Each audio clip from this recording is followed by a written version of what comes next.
the assuming of risks, the shouldering of responsibility for bearing losses that may arise is incident to all business, and it is inevitable. However, far one pushes the invaluable practice of insurance, this will not avail entirely, and something must needs be left to chance, nor on the whole would it be good for man if chance were altogether eliminated from life and separated from business. Uncertainty adds considerable piquancy to a drab existence, though of course nobody desires convulsive or violent changes for the sake of variety.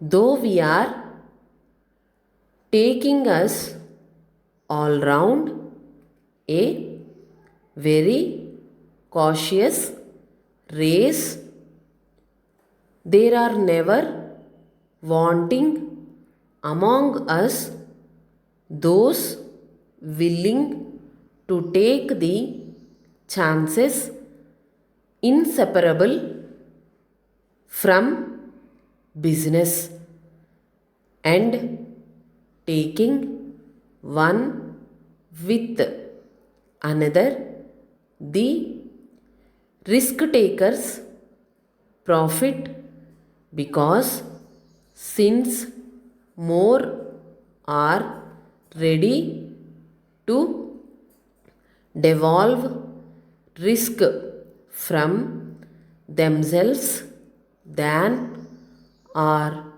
ready to assume it, they can put a premium upon their services. Those services are real. What people call remuneration for risk is really earned, unless plans were made for a more or less distant future. No progress would be possible. But as soon as futurity comes into the account, chance enters too. The time element, the changes and chances of this mortal life, as it is expressed, implies uncertainty. A natural instinct prompts us to consider enjoyments now as more eligible than enjoyments that are to come. Few future events are quite free from uncertainty. Gilt-edged securities of the most unblemished reputation fluctuate in value, as anyone with secretarial experience will know. The man that sinks a mine, even though he acts upon the advice of a geological expert, runs risks, for geology itself is not yet infallible. The emigrant frequently risks a good deal.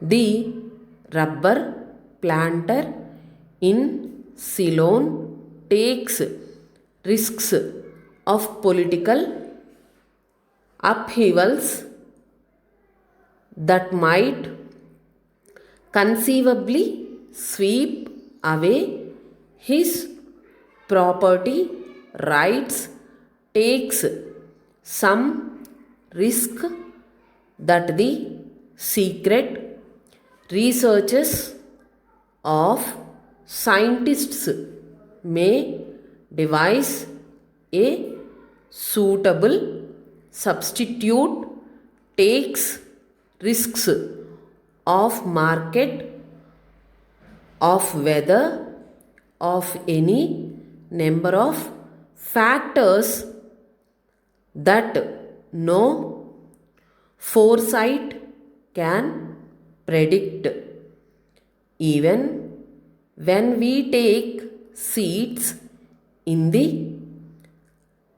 luncheon car, signifying by the act that we accept the offer of the railway company to provide a good meal for 5 shillings, we run risk of not getting the meal we anticipate.